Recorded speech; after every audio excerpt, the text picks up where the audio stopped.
Hikayat si miskin. Asalnya Raja Kayangan, dan jadi demikian karena disumpahi oleh Batra Indra.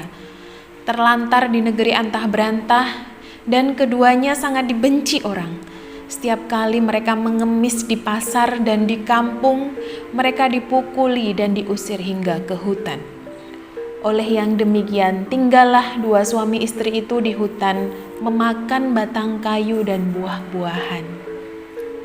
Hatta beberapa lamanya, maka istri si miskin itu pun hamillah 3 bulan lamanya. Maka istrinya menangis, hendak makan buah mempelam yang ada di dalam taman raja itu. Maka suaminya itu pun terketuk hatinya tatkala di keinderaan menjadi raja tiada ia mau beranak. Maka sekarang telah mudorot.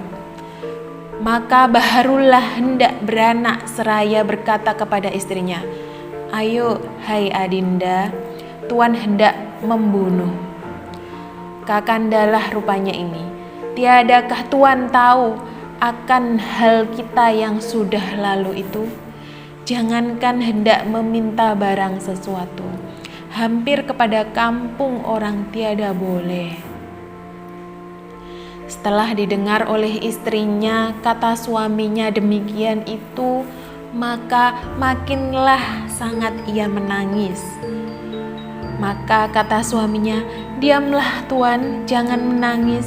Berilah Kakanda pergi mencarikan Tuan buah mempelam itu. Jikalau dapat oleh Kakanda akan buah mempelam itu, Kakanda berikan pada Tuan." Maka istrinya pun diam. Maka suaminya itu pun pergilah ke pasar mencari buah mempelam itu. Setelah sampai di orang perjualan buah mempelam, maka si miskin itu pun berhentilah di sana. Hendak pun dimintanya, takut ia akan dipukul orang. Maka kata orang yang berjualan buah mempelam, "Hai miskin, apa kehendakmu?" Maka sahut si miskin, "Jikalau ada belas dan kasihan serta rahim Tuan akan hamba orang miskin, hamba ini minta diberikan yang sudah terbuang itu. Hamba hendak memohon buah mempelam Tuan yang sudah busuk itu barang sebiji sahan Tuan." Maka terlalu belas hati sekalian orang pasar itu yang mendengar kata si miskin, seperti hancurlah rasa hatinya. Maka ada yang memberi buah mempelam, ada yang memberinya nasi, ada yang memberikannya kain baju, ada yang memberikannya buah-buahan. Maka si miskin itu pun heranlah akan dirinya oleh sebab diberi orang pasar dari berbagai-bagai jenis pemberian.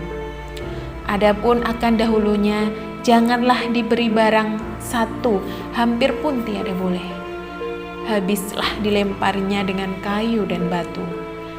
Setelah sudah ia berpikir dalam hatinya demikian itu, maka ia pun kembalilah ke dalam hutan mendapatkan istrinya. Makanya, inilah Tuan, buah mempelam dan segala buah-buahan, dan makan-makan dan kain baju. Itu pun ia injakkannya istri seraya menceritakan hal ihwalnya tatkala ia di pasar itu. Maka istrinya pun menangis tiada mau makan jikalau bukan buah mempelam yang ada di taman raja itu. "Biarlah aku mati sekali." Maka terlalulah sebal hati suami itu mendengar akan kelakuan istrinya itu seperti orang yang hendak mati. Rupanya tiadalah berdaya lagi. Maka suaminya itu pun pergi menghadap Maharaja Indra Dewa itu. Maka Baginda itu pun sedang ramai di hadap orang segala raja-raja. Maka si miskin datanglah lalu masuk ke dalam sekali. Maka titah Baginda Raja, "Hai si miskin, apa kehendakmu?" Maka sahut si miskin, "Ada juga tuanku." Lalu sujud kepalanya, lalu diletakkan ke tanah. "Ampun tuanku, beribu-ribu ampun tuanku. Jikalau ada karenanya Syah Alam, akan patutlah hamba orang yang hina ini hendaklah memohon buah mempelam Syah Alam yang sudah gugur ke bumi itu barangkali Tuanku. Maka titah baginda, hendaknya kau buatkan apa buah mempelam itu? Maka sembah si miskin, hendak dimakan Tuanku. Maka titah baginda, ambilkanlah barang setangkai, berikanlah kepada si miskin ini. Maka diambilkanlah orang, diberikan kepada si miskin itu. Maka diambillah oleh si miskin itu seraya menyembah kepada baginda itu. Lalu keluar ia berjalan kembali. Setelah itu maka baginda pun berangkatlah masuk ke dalam istana. Maka segala raja-raja dan menteri hulu balang rakyat sekalian itu pun masing-masing pulang ke rumahnya. Maka si miskin pun sampailah kepada tempatnya. Setelah dilihat oleh istrinya akan suaminya datang itu membawa buah mempelam setangkai, maka istrinya tertawa seraya disambutnya lalu dimakannya. Maka diantaranya 3 bulan lamanya, maka ia pun menangis pula hendak makan nangka yang ada di taman raja itu juga. Demikian juga si miskin mendapatkan nangka di kebun raja itu untuk istrinya yang mengidam itu. Adapun selama istrinya si miskin hamil, maka banyaklah makan makanan dan kain baju dan beras padi dan segala perkakas-kakas itu diberi orang kepadanya. Dan pada ketika yang baik dan saat yang sempurna, pada malam 14 hari bulan, maka bulan itu pun sedang terang temerang. Maka pada ketika itu istri si miskin itu pun beranaklah seorang anak laki-laki, terlalu amat baik parasnya dan elok rupanya. Anak itu dinamakan Marakarma, artinya anak di dalam kesukaran.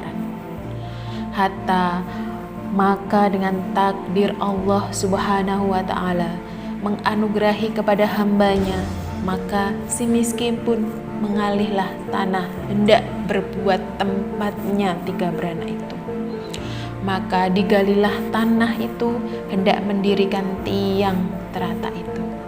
Maka tergalilah kepada sebuah telaju yang besar berisi emas terlalu banyak.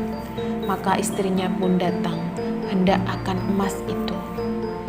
Seraya berkata kepada suaminya, adapun akan emas ini sampai kepada anak cucu kita sekalipun tiada habis dibuat belanja. Ia pun kaya dan menempah barang-barang keperluannya, kendi, tampit, utar-utar, pelan kuda, keris, dan sebagainya.